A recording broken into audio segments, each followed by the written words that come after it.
আজ আমি যেই মুভিটি এক্সপ্লেন করব তার নাম সেলাম। আশা করছি মুভিটি তোমাদের ভালো লাগবে। আর হ্যাঁ, ইতিমধ্যেই আমি একটি তামিল হরার মুভি এক্সপ্লেন করেছি যার নাম ইয়ামা কাতেকি। চাইলে তোমরা দেখতে পারো, ডিসক্রিপশনে লিঙ্ক দেওয়া রয়েছে। তো চলো আজকের ভিডিও শুরু করা যাক। মুভিটির শুরুতেই আমরা দেখতে পাই একটি ছেলেকে যার নাম বাস্কারা। বাস্কারা কবরস্থানের ভেতরে তার বাবার কবরের পাশে বসে তার বাবার সঙ্গে কথা বলছিল। তার বাবাকে তার সব থেকে ভালো বন্ধুর কথা বলে, এমনকি এই কথাটিও বলে যে তার মা আর আগের মতো নেই, কেননা সে আমার ওপর অনেকটাই রেগে থাকে, এমনকি আমাকে সহ্যও করতে পারে না। তার বাবার সাথে কথাবার্তা হয়ে গেলে সে কবরস্থান থেকে সোজা বাড়িতে চলে আসে। তারপরে আমরা দেখতে পাই বাস্কারার মা মিসেস আদিত্যে। সে বাস্কারার ওপর অনেকটাই চেঁচামেচি শুরু করে দেয়, কেননা তার মা তাকে বলে যে স্কুল ছুটি দিয়েছে অনেক আগে আর তুই এখন বাড়ি ফিরছিস। তার মা তাকে এটা বলে দেয় যে স্কুল ছুটি দেওয়ার সঙ্গে সঙ্গেই তোকে বাড়িতে ফিরে আসতে হবে। তখন বাস্কারা বলে যে আমি কবরস্থানে গিয়েছিলাম বাবার সঙ্গে দেখা করতে। তখন মিসেস আদিত্যে বলে যে আমি তোকে মানুষ করছি না তোর বাবা। এই কথাটি শুনে এটাই লাগছিল যে বাস্কারার বাবা এবং মায়ের সম্পর্কটা অতটাও ভালো ছিল না। মিসেস আদিত্যে সবসময় রেগে এমনকি চিড়চিড়ি অবস্থায় থাকতো, কেননা তার হাজব্যান্ড অনেক আগেই মারা গিয়েছে আর এই বিষয়টির কারণেই এই পুরো বাড়িটা এখন তাকেই দেখাশোনা করতে হয়, সমস্ত খরচ তাকেই চালাতে হয়। মিসেস আদিত্যে বাস্কারকে বলে যে তুই তাড়াতাড়ি শাওয়ার নিয়ে ডিনার টেবিলে আয়, আমি তোর জন্য অপেক্ষা করছি। তারপরে সেইখান থেকে সিনটি শিফট হয়ে ডিনার টেবিলে চলে যায়। বাস্কারা ডিনার সেরে সেইখান থেকে উঠে চলে আসে তার রুমে। বাস্কারা একটি ডল বানাচ্ছিল, যেই ডলটিকে আমরা দেখতে পাই। এমনকি সেইখানে ছিল ভাস্কারার বাবা এবং তার যমজ ভাইয়ের একটি ছবি। মিসেস আদিত্য সেখানে এসে বলে ভাস্কারাকে তাড়াতাড়ি শুয়ে পড়তে। তখন সে সেই ছবিটি নিয়ে ঘুমোতে চলে যায়। ছবিটির পিছনের দিকে ভাস্কারার আঙ্কেলের অ্যাড্রেসও লেখা ছিল। এইখান থেকে সিনটি শিফট হয়। আমরা দেখতে পাই পরের দিন ভাস্কারা স্কুলে গেলে গোটা ক্লাসের মধ্যে তার একজনই ভালো বন্ধু ছিল, আর যেই কথাটি সে তার বাবার কবরের পাশে বসে তার বাবাকে বলছিল।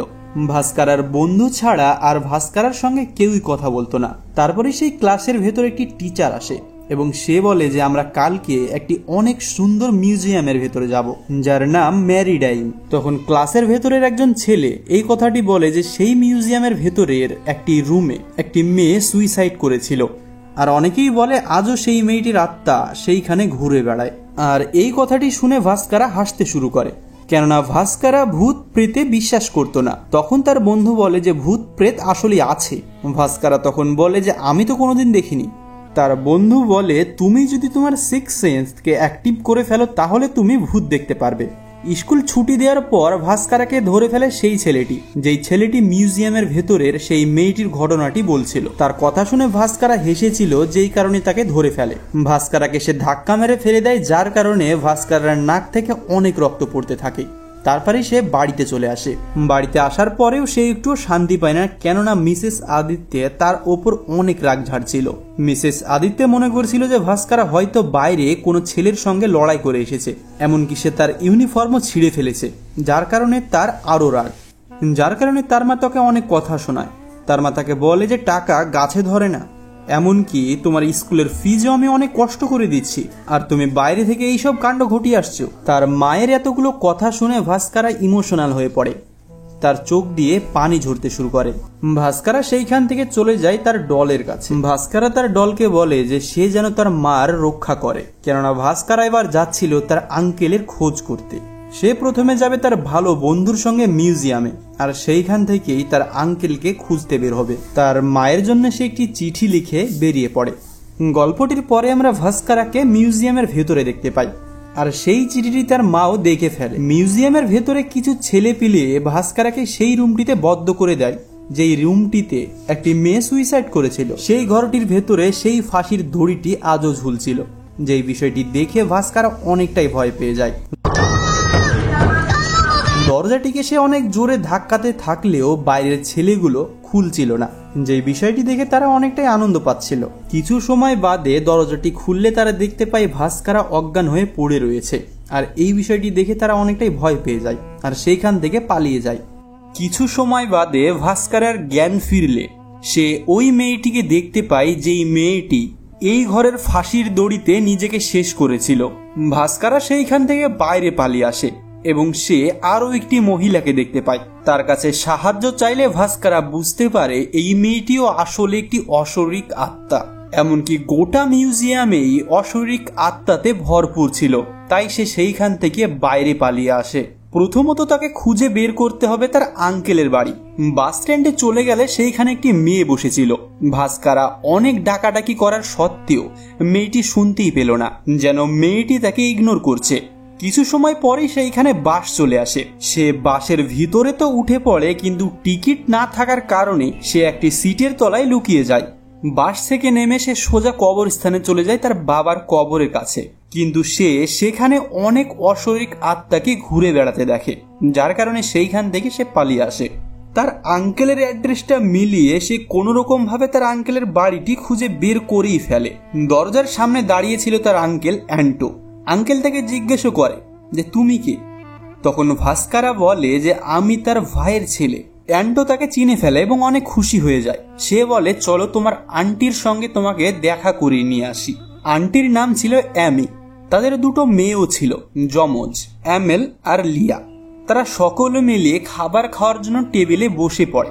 ভাস্কারাকে পেয়ে তারা অনেক খুশি ছিল। এরই মধ্যে ভাস্কারা একটি বিষয় লক্ষ্য করে, তার আঙ্কেল কাশতে শুরু করেছে, যেই কারণে সে একটি গ্লাস তুলে জল খাচ্ছিল। এরই মধ্যে আন্টি তার দুই যমজ মেয়েকে বলছিল ভ্যাকেশনের কথা, তারা এবার ছুটিতে কোথায় ঘুরতে যাবে।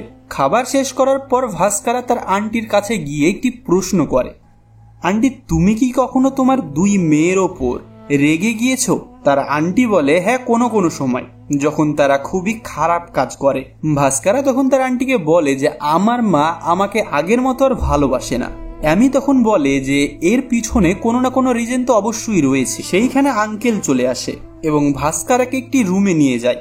সেই রুমটিতে আজ ভাস্কারা থাকবে। রুমটি খুব সুন্দর ছিল, ভাস্কারার পছন্দ হয়েছে। আন্টি এসে ভাস্কারাকে বলে যে তুমি যতদিন খুশি এখানে থাকতে পারো। তারা দুজনে এখান থেকে যাওয়ার সময় আঙ্কেল তাকে একটি অনেক ইন্টারেস্টিং জিনিস দেখিয়ে দিয়ে যায়। আঙ্কেল বলে এই ঘরের লাইট যদি তুমি বন্ধ করতে চাও তাহলে তোমাকে বেড থেকে ওঠার দরকার নেই, তুমি সেইখান থেকেই দুটো তালি দিবে এবং লাইট বন্ধ হয়ে যাবে এবং অন করারও একই সিস্টেম। এই বিষয়টি দেখে ভাস্কারা অনেক খুশি হয়ে যায়। কিছুক্ষণ পর ভাস্কারা ঘুমিয়ে যায় এবং মধ্যরাত্রিতে তার কাছে একটি অশরীরী আত্মা আসে এবং তাকে ভয় দেখায়। কিছু সময় বাদে সেও চলে যায়, কিন্তু ভাস্কারা লক্ষ্য করে যে তার দরজার সামনে কেউ আছে। দরজা খুললে সে দেখতে পায় তার আঙ্কেলের দুই মেয়ে তাকে কিছু বলতে এসেছে। তারা বলে যে সে যেন এই ঘর থেকে না বের হয়, আর এটা তার আঙ্কেলের নির্দেশ। ভাস্কারা ঘুমিয়ে গেলে কিছু সময় পর আবারও সেই অশরীরী আত্মাটি এখানে চলে আসে এবং ভাস্কারা নিচে নামে। ভাস্কারা লক্ষ্য করে তার ঘরের লাইটটি ফ্লিপ করছিল। সে নিচে যেতে চাইলে তার আঙ্কেলের দুই মেয়ে তাকে নিচে যেতে দেয় না, যার কারণে সে আবারও রুমের ভেতরে চলে আসে এবং তার রুমের জানলা দিয়ে একটি মেয়েকে দেখতে পায়, যার হাতে একটি অফরিং ছিল। সেই মেয়েটিও তাকে দেখে ফেলে, তার কারণে ভাস্কারা নিচে আসে, কিন্তু সেই মেয়েটি আর ছিল না। সকালবেলায় ঘুম থেকে উঠে সে তার আঙ্কেলের কাছে যায়। তার আঙ্কেল ল্যাপটপে কাজ করছিল, কিন্তু শকিং ব্যাপার হলো তার ল্যাপটপটি বদ্ধ অবস্থায় ছিল। তারপর ভাস্কারা খাবার খেতে বসে। সে লক্ষ্য করে আগের দিনেরই খাবার আজকেও রয়েছে। এই বিষয়টির ওপর ভাস্কারা কোনো রিয়্যাক্ট করে না, কিন্তু তখন সে অবাক হয় যখন আগের দিনের ঘটনা আজও একই রকম ভাবেই ঘটতে থাকে। তার আঙ্কেল কাশতে শুরু করে, এমনকি আন্টি তার দুই মেয়েকে ভ্যাকেশনের গল্প দেয়। ভাস্কারা এই বিষয়টিও লক্ষ্য করে যে তার আঙ্কেলের বাড়িতে যেই ঘড়িটি রয়েছে সেই ঘড়িটি 10টা বেজেই বদ্ধ হয়ে গিয়েছে। ভাস্কারা বাইরে আসে এবং একটি মেয়েকে দেখে সে খুবই আকর্ষিত হয় এবং তার পেছন পেছন যেতে শুরু করে। কিছু সময় পরেই সেই মেয়েটির সামনে একটি অশরীরী আত্মা ছিল। ভাস্কারা মেয়েটিকে বাঁচানোর জন্য সামনে আসে, কিন্তু মেয়েটি বলে এর কোনো দরকার নেই, কেননা আমিও এদেরকে দেখতে পাই। মেয়েটি তার নাম এরিন বলে। ভাস্কারা তাকে জিজ্ঞেস করে যে তুমি এইসব অশরীরী আত্মাগুলো কবে থেকে দেখতে পাও? মেয়েটি তখন বলে যে আমি অনেক আগে থেকে এদেরকে দেখতে পাই। ভাস্কারা বলে এদেরকে আমি সেই দিন থেকে দেখতে পাই যেই দিন আমি মিউজিয়ামের ভেতরে গিয়েছিলাম। ভাস্কারা তাকে জিজ্ঞেস করে যে তোমার এইসব বিষয়গুলো দেখে ভয় লাগে না? তখন মেয়েটি বলে যে না, কেননা আমার দাদি আমাকে একটি অ্যামুলেট দিয়েছিল। এরিনা তার বাড়িতে ভাস্কারাকে নিয়ে যায় তখন ভাস্কারা দেখতে পায় সেই ওল্ড লেডিটি এইখানে রয়েছে সেই দিন সে তার রুম থেকে যাকে দেখেছিল, কেননা এটিই ছিল এরিনার দাদিমা। ভাস্কারা অনেক ভয় পেয়ে গিয়েছিল, এমনকি এরিনার দাদি তাকে বলে যে তোমার সাহস কিভাবে হলো, তুমি আমার বাড়িতে ঢুকেছ। তখন ভাস্কারা সেইখান থেকে পালিয়ে যায় তার আঙ্কেলের বাড়িতে। আঙ্কেলের বাড়িতে প্রবেশের আগে সে সেই অফরিংটিকে দেখতে পায়, যেই অফরিংটি ওল্ড লেডিটির হাতে ছিল। আবার তোরা খাবার খেতে শুরু করে। ভাস্কারা নোটিস করে যে দুদিন ধরে যে খাবার চলছে আজও সেই একই খাবার, এমনকি ঘটনাগুলিও রিপিট হতে শুরু করে। তার আঙ্কেল কাশতে শুরু করে, এমনকি তার আন্টি দুই মেয়েকে ভ্যাকেশনের গল্প দেয়। এই সমস্ত বিষয়গুলো ভাস্কারার কাছে অনেকটাই ভয়ানক মনে হচ্ছিল, যার কারণে সে ঘুমোতে চলে যায়। কিন্তু সেখানেও সে একটু শান্তি পায় না, কেননা একটি অশরীরিক আত্মা এসে তাকে আবারও ডিস্টার্ব করতে শুরু করে। কোনো সময় তার ব্ল্যাঙ্কেট ধরে টেনে নেয়, আবার কোনো সময় তার ঘরের লাইটগুলো তালি মেরে বন্ধ অথবা চালু করে দেয়। কিছু সময় পরেই ভাস্কারা রুমের বাইরে থেকে ভাস্কারা কিছু একটি শুনতে পায়। সে বাইরে বেরিয়ে দেখে তার আঙ্কেল এবং আন্টি তাদের দুজনের মধ্যে কথাবার্তা চলছে। ভাস্কারা তখনই দেখতে পায় নিচ থেকে কিছু লাইট ফ্ল্যাশ হচ্ছে, যে বিষয়টির কারণে সে একটু সামনে গিয়ে দেখে যে কিছু মেয়ে তাদের বাড়ির ছবি তুলছে। সে নিচে এসে দেখে সেখানে কিছুই ছিল না, কিন্তু তখন তার উপর একটি অশরীরিক আত্মা অ্যাটাক করে দেয়। অন্যদিকে আমরা দেখতে পাই সেই ওল্ড মহিলাটি একটি রিচুয়াল করছিল, যে বিষয়টির কারণে ভাস্কারার ওপর থেকে সেই অশরীরিক আত্মাটা তো সরে যায়, কিন্তু কিছু সময়ের জন্য সে আবারও চলে আসে। আর এরই মধ্যে ভাস্কারা চলে যায় আঙ্কেলের রুমের সামনে এবং দরজাটিকে খুব জোরে জোরে ধাক্কাতে শুরু করে, কিন্তু তার আঙ্কেল আন্টি দরজা খুলে না, কেননা তারাই ভয় পেয়ে এক কোণে বসেছিল। ওল্ড মহিলাটি রিচুয়ালের কারণে আবার সেই অশরীরিক আত্মাটি সেইখান থেকে তো চলে যায়। ভাস্কারা রাত্রিবেলায় সেইখানেই বসে থাকে। সকালবেলায় সেই এরিনার কাছে যায় সাহায্যের জন্য। এরিনাকে এই সমস্ত ঘটনাগুলো সে খুলে বলে এবং এরিনা তাকে বলে যে চলো তুমি আমার সঙ্গে আমার বাড়িতে। এরিনার বাড়িতে গেলেও তার দাদির কথা ভেবে সে আবারও সেইখান থেকে পালিয়ে আসে আঙ্কেলের বাড়িতে এবং সে শুয়ে পড়ে। সে এটা অনুভব করতে থাকে যে তার বাড়ির আশেপাশে অনেকগুলো অশরীরিক আত্মা ঘুরে বেড়াচ্ছে। তখনই সেইখানে মেন অশরীরিক আত্মাটি চলে আসে, যে আত্মাটি এর আগেও ভাস্কারার উপর অ্যাটাক করেছিল। ভাস্কারা তার পিছন ছাড়িয়ে হল রুমে চলে যায়। সেই দিকে এরিনা তার দাদিকে বলে যে ভাস্কারার অনেক বিপদ আর আমাদের তাকে বাঁচানো উচিত। কিছুক্ষণ পর সেইখানে কিছু মেয়ে চলে আসে ভাস্কারার হল রুমে। সেই মেয়েগুলো সেই হল রুমটির ছবি তুলছিল, কিন্তু ভুলবশত ভাস্কারার কাছ থেকে কিছু একটি পড়ে যায়, যার কারণে সেই মেয়েগুলো সেইখান থেকে পালিয়ে যায়। দুর্ভাগ্যবশত তাদের ক্যামেরাটি সেইখানেই পড়েছিল আর ভাস্কারা সেটা তুলে ছবিগুলোকে দেখতে শুরু করে। ছবিগুলোতে সে দেখতে পায় তার আঙ্কেলের বাড়িটি সে যত সুন্দর দেখছে আসলেই ততটা সুন্দর নয়। সেটা একটি ডাস্টবিনের মতো, চারিদিকে পোড়া ছাই, এমন মনে হচ্ছিল যেন বাড়িটি পুড়ে গিয়েছে। আর তখনই এই বাড়িটিতে আগুন ধরে যায়। ভাস্কারার সামনেই তার আঙ্কেল আন্টি এবং দুই মেয়ে সেই জ্বলন্ত আগুনে পুড়ছিল। উল্টো দিকে এরিনা তার দাদিকে বলে যে ভাস্কারার উপর আক্রমণ হয়েছে। তার দাদি বলে তখন যে হয়তো ভাস্কারা জেনে নিয়েছে যে তার আঙ্কেল আন্টি বেঁচে নেই। আর এখানেই আসে এই মুভিটির সব থেকে বড় টুইস্ট। তারপরে ভাস্কারা এই বিষয়টি বুঝতে পারে যে তার আঙ্কেল আন্টি এবং দুই মেয়ে অনেক আগেই মারা গিয়েছে এই বাড়িটিতে।